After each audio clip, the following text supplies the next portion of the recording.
break and said, hey guys, well, guess what? We've got a transfer. He was my fraternity brother's older Sacrificed brother. the American people. Prosperous communities of healthy environments. Trust her. She lived in trafficking for 4 years. I really felt, for a lot of reasons, I felt for him, but I didn't have the guts to stand. Kathleen DuVal is a Pulitzer Prize-winning author and noted historian. She has authored numerous books, including the Pulitzer Prize-winning Native Nations, A Millennium in North America, Foundation of American Democracy, The Native Ground, and Independence Lost, Lives on the Edge of the American Revolution. With the release of the Ken Burns PBS documentary, The American Revolution, Independence Lost is getting a bit of a rebirth. The book takes a non-typical look at the American Revolution, concentrating on how the war played out along the Gulf Coast, focusing on characters who may not necessarily be household names, but played a critical role in the independence of America. In addition to being an award-winning author, Kathleen is a professor of history at the University of North Carolina at Chapel Hill. We welcome Kathleen DuVal to Conversations. Thank you so very much for being here. Oh, thank you. I'm delighted to be here. I'm going to spend a good bit of our interview talking about Independence Lost because it kind of hits close to home, obviously. Right. We tape this program in Pensacola, Florida. But before I get to that, tell me a little bit about yourself. When did you become a history buff? Yeah, so I majored in history and politics in college, and I thought I was going to go into politics, and I spent a few years working for a state legislature and decided that was a little too rough for me and that I was safer off in the past where things were a little slower. And so I went to graduate school in history, and I was in graduate school in California, and I was thinking about what a topic in early American history might be. And I had grown up in Arkansas, and Arkansas, like many parts of the country, is not really that much involved in the way we learn about American history. And so I decided to start to investigate, is there anything in colonial Arkansas I could write about? Is that a place that had a colonial history? And it turns out it did. There were French and Spanish and eventually British and U.S. Troops and commanders who went into Arkansas and negotiated with and traded with all kinds of different native peoples. And so I found this whole history that I hadn't known about growing up at all, and that pretty much nobody knew about. And that sort of started me on the road, not only of history, but of wanting to write about places and people that we didn't know that much about. Yeah. When we talk about the book Independence Lost, again, as I mentioned in the intro, it's kind of a different look at the American Revolution. What sparked you to take that view as opposed to what everyone else had done? Yeah, so I was writing, my first book was about colonial Arkansas, and I kept reading these accounts by Spanish officials where they talked about the American Revolution. And the thing they said over and over about the American Revolution was that they, Spain, had won the American Revolution. I thought that doesn't make any sense. that does not fit with anything I know about the American Revolution. Right. And so the more I learned about that, and the more I learned about why they thought that, and the battles that Spain fought in the American Revolution at Pensacola and Baton Rouge and Mobile and other places that I had no idea there were revolutionary battles at, I realized that's my next story. I want to tell that story. I want to learn more about it myself, and then I want that to be part of what Americans learn about the American Revolution. Was it hard to find the information? So it actually wasn't. It turns out the Spanish and British archives, not so much the U.S. archives, but the Spanish and British archives are full of information about the American Revolution. And to both Spanish officials and British officials, this was a war between them, between Britain on the one side and France and Spain on the other. And one of the things I realized as I was reading these long letters and reports, military reports, diplomatic reports, official reports of various kinds, was that they kind of thought the revolution that I thought was the real revolution, and I still think it's a very, very important part of the revolution, was just a sideshow. That the war that they cared about was an imperial war, and it was over North America. Who was going to get parts of North America? But this little republic that had created itself on the Atlantic seaboard, they didn't think was going to last or if it did, it wasn't going to be very important. What mattered were France and Spain and Britain. Right. Interesting. So once you start delving into it, what most surprised you? Oh, that's a good question. I think it was the end of the war, and it gets back to what I was saying before about Spain thinking they had won the war. If you look at a Spanish map of North America, or say the Americas after the Revolution, not only does it say Spanish colonies across all of South America, Central America, Mexico, California, New Mexico, Texas, Louisiana, Florida, so which at the time is Mississippi, Alabama, and our Florida. And then it shows as belonging to Spain almost all of the lands between the Appalachian Mountains and the Mississippi River. So basically the United States is as small as possible, basically from New England to Georgia, but smaller than those states are today for the most part, right. Just hugging the ocean. And almost all of North America, Spain thinks, is Spanish. Is theirs. Yeah. Interesting. So once you start writing the book, there's some interesting characters that are in the book. Take me through kind of I guess it's 6 or 7 that are kind of primarily focused on. Take me through. Who was well, first of all, let me ask you this. Who was your favorite? Yeah, so I think my favorite is a woman named Margaret O'Brien Pollock. She is an Irish woman.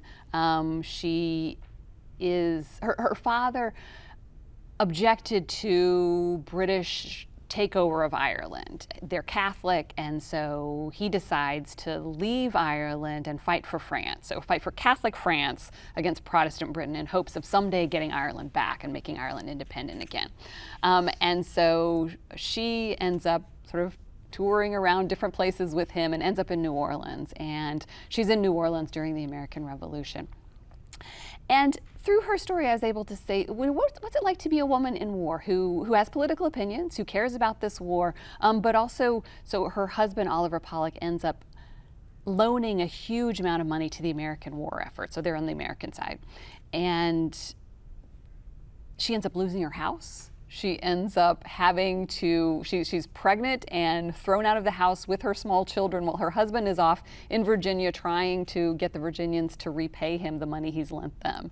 And I think those are the kind of stories we don't hear that much about the Revolution. Right. The Revolution is so many different experiences for so many different people. And she gave me a window into a really, an unusual one of somebody who's on the right side of the revolution, right? Her side wins, but her family, her family's finances just get destroyed because of the revolution. Yeah, it's amazing the amount of sacrifice that takes place, isn't it, when you really think about it? That's right. That's right. Yeah, and I am not sure. No, in fact, I know that not everybody who decided on this revolution knew at the beginning of it how much it would cost them. Yeah. Talk a little bit about some of the other ones that we should know about. Yeah. So there's a man named Alexander McGillivray, and he sounds Scottish, right? And his father indeed was Scottish, but his mother was a Muskogee Creek, and so he was both. He was both Scottish and a Muskogee Creek, and he was on the other side of the revolution from Margaret O'Brien Pollock. He ends up on the British side. He strongly supports the British. His father is a Scottish merchant who gets kicked out of the Carolinas for being a loyalist. So he hates the rebels. And he goes back to his mother's home country, to Muskogee Creek country in what's now Alabama for the most part. And he tries to encourage all Muskogee Creek warriors to fight for Spain, fight for Britain against Spain and against the rebels, because he wants them to fight on the side of Britain. And says the Creek independence, our future as a nation, as a native nation, depends on the British winning this, and in fact the British keeping the colonists from coming onto our lands, because it's the colonies that are growing, the British colonies that are growing so fast that settlers are coming onto Creek land and other native land. And so he rallies Creek warriors to fight in the Revolution. Interesting. And as I was going through, James and Isabella Bruce. Tell me about them. So they come to Pensacola. They're both from Scotland. They James Bruce is a veteran of the 7 Years' War, the French and Indian War, the war right before the American Revolution. And he gets a land grant from the British for his service. A land grant doesn't mean you get to go back to Scotland and have a landed estate, right? It means basically you have a piece of paper and it says you can go to a British colony and get some land. Most of the British colonies don't have land available at this point, but West Florida, which Pensacola was the capital of at the time, British West Florida had land available. So he comes here. He eventually goes back to Scotland and marries Isabella Bruce, and they want to make a go of it here in this really, for the British, quite new colony. It's of course a very old Spanish colony, but it became British at the end of the 7 Years' War, the French and Indian War. And they come here, they buy some, they establish themselves on the lands that, with his land certificate, they buy some more lands, they establish plantations, they're growing indigo and other crops, or their enslaved people are growing indigo and other crops for export out of Pensacola into the British market. And so when the revolution comes, their lives, their livelihoods, their fortunes that they're building, their hopes for their children, those all rest on the British Empire. So in great contrast to, say, rebels in Virginia who decide that their best fortune, the best thing for their sons and daughters will be to rebel against the British, maybe to establish their own country. The Bruces here in Pensacola think, why on earth would we ever want to get rid of the empire that protects us from slave uprisings, protects us from native attacks, and that with its ships takes the goods that we're growing all over the world and brings us imported goods back. Why would we ever want to mess with that? So they are die-hard loyalists, and they strongly support the British holding on to West Florida, holding on to Pensacola. You mentioned Pensacola was the capital of West Florida. Right. Now, from a geographical standpoint, what did West Florida at that time encompass? Yeah, so at the end of the 7 Years' War, the French and Indian War, Britain had gotten the Floridas. So they split into these two places that they call West Florida and East Florida. East Florida is basically the peninsula of Florida today.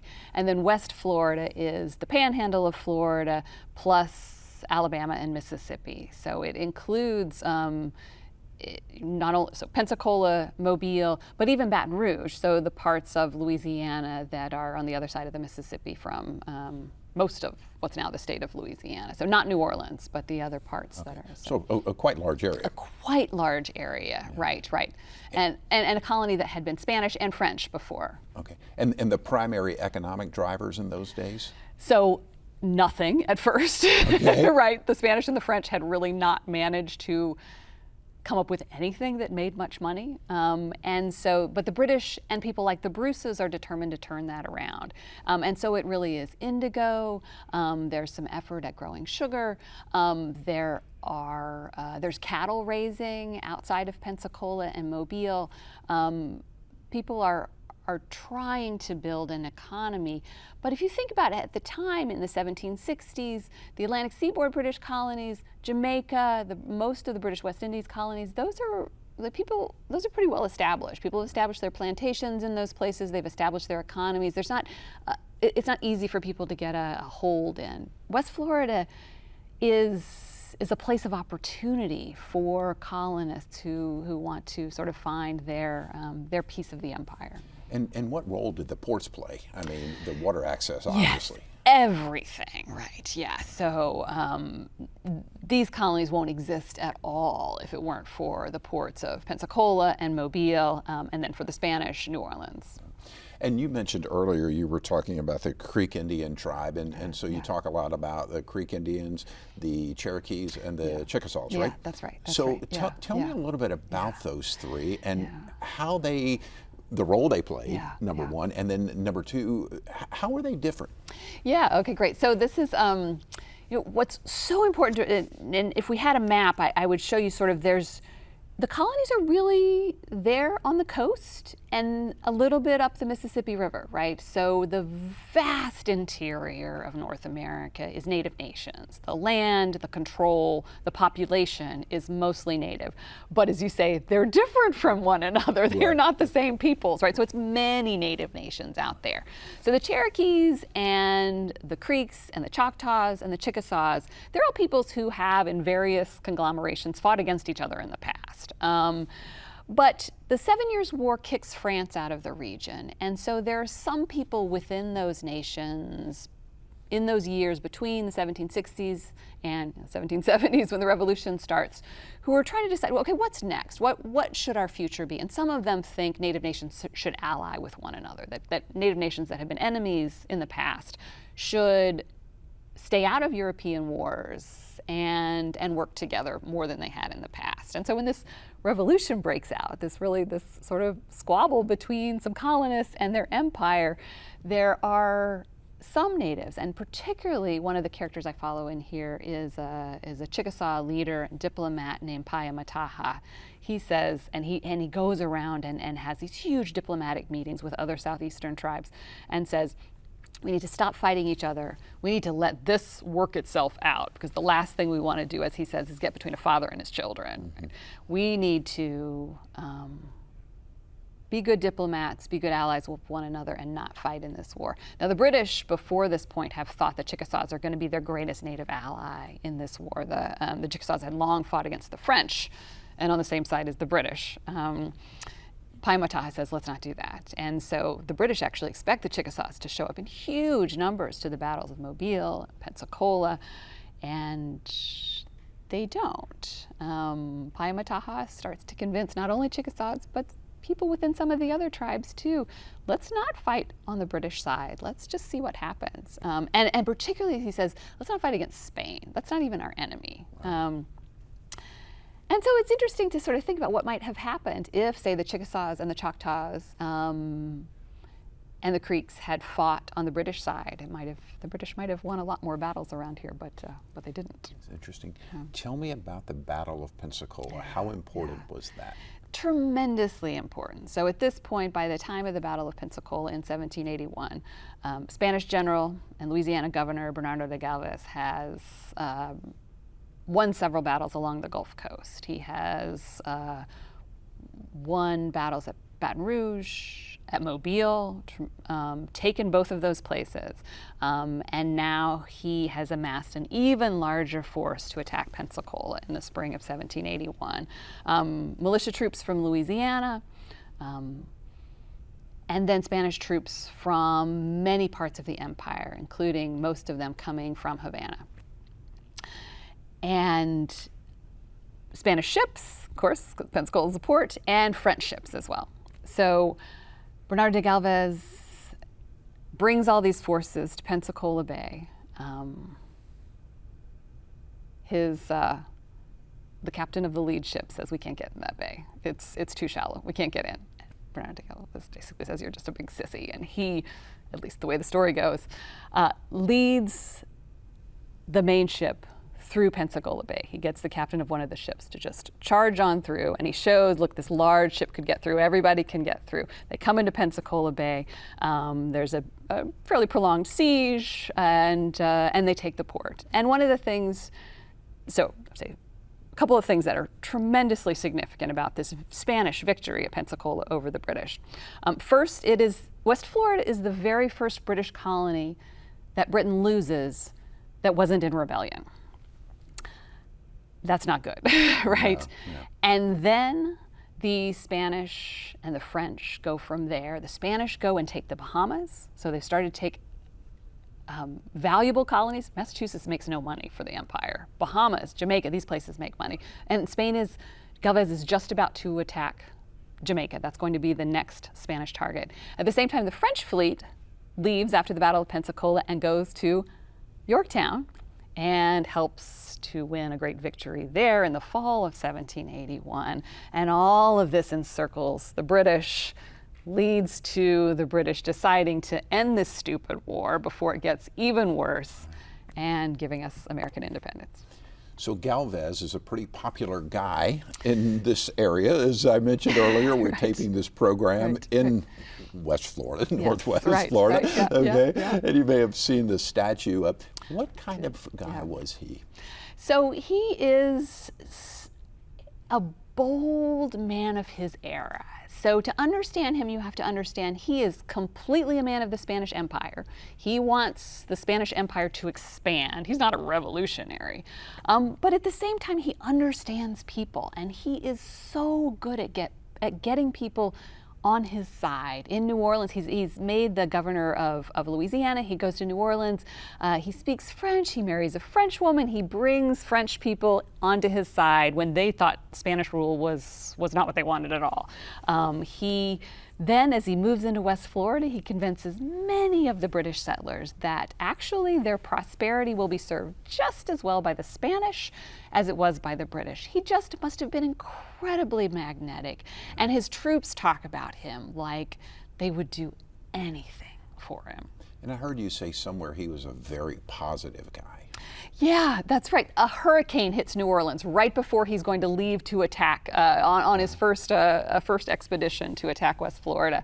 And he rallies the troops. He rallies the people of New Orleans. He says, "We can survive this. We got to march out and do what we were going to do anyway." And yeah, he just seems always to think everything's possible, and he wins and wins. Yeah.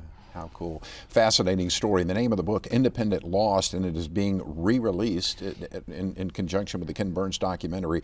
So people can, I'm sure, pick it up at the usual outlets for books. But before we end the program, I have to talk to you about something that is a big deal. You're a Pulitzer Prize-winning author. So tell me a little bit about that book. Make sure I got the title right. Native Nations, right? So what's it about? Yeah. I mean, obviously, okay, no, but I'll get you to expound. right. So it's called Native Nations: A Millennium in North America. And what it does is it tries to tell something of the last 1,000 years of Native history. It starts before Europeans got to North America. It shows not only how Native nations were before Europeans came, but also change over time, that they weren't just here just sort of sitting around for Europeans to come and start history, right? That lots of things happened before Europeans came. And then it shows that for hundreds of years, even after 1492, Native nations stayed powerful. They stayed in control of most of the continent, as we were talking about it, even by the time of the Revolution, the late 18th century. And then it shows how Native nations survived through some of the hardest times, Indian removal, and sort of efforts really to destroy them as nations, to assimilate Native people. So sort of one of the threads of the story is Native nations surviving, not just as Native Americans, not just that there are descendants of Native nations still here today, but that there are still over 600 federally and state recognized tribes, even within the United States. And so sort of one of the points of the book is that they somehow survived all these centuries, and then they're still around. Fascinating. As you look at your entire body of work, what if you could talk to leaders today, and I'm not political, but from both parties, what have you learned from that body of work that you would love to pass on to them?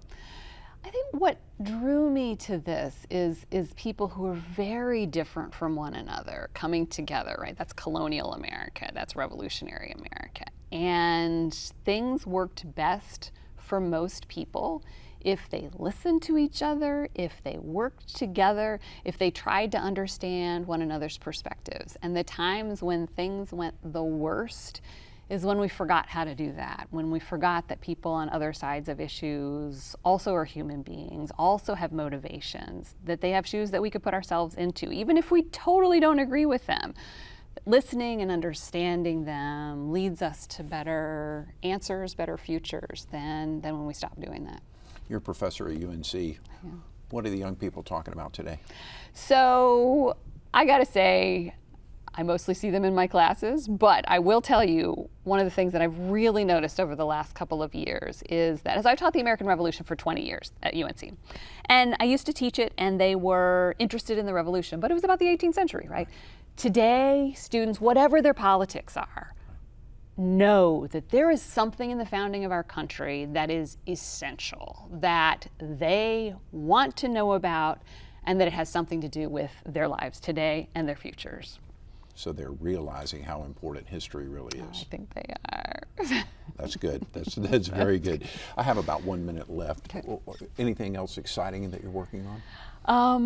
I've been working on this Ken Burns documentary. It's been such a pleasure to work on that with the people who made that documentary. It just shows me what a story can be told beyond a book. I think books are great, Right. but a documentary can really bring history to life. So we should look for you on camera. That's right. On the Ken Burns documentary.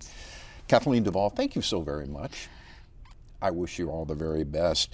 One of the books that we were talking about, it's called Independence Lost: Lives on the Edge of the American Revolution, and it talks an awful lot about the Gulf Coast and some very fascinating characters that were influential in the outcome of the American Revolution. And then in addition to that, the Pulitzer Prize for Native Nations. So historian, author, Pulitzer Prize winner Kathleen DuVal in the Ken Burns documentary, American Revolution. So a lot of good stuff on the resume. Thank you. Thank you so much for joining us. Thank you, Jeff. Wishing you all the very best. By the way, you can catch this and many more of our conversations at the PBS video app as well as on YouTube. I'm Jeff Weeks. I hope you enjoyed our program. Thank you very much for watching. Take wonderful care of yourself. We'll see you soon.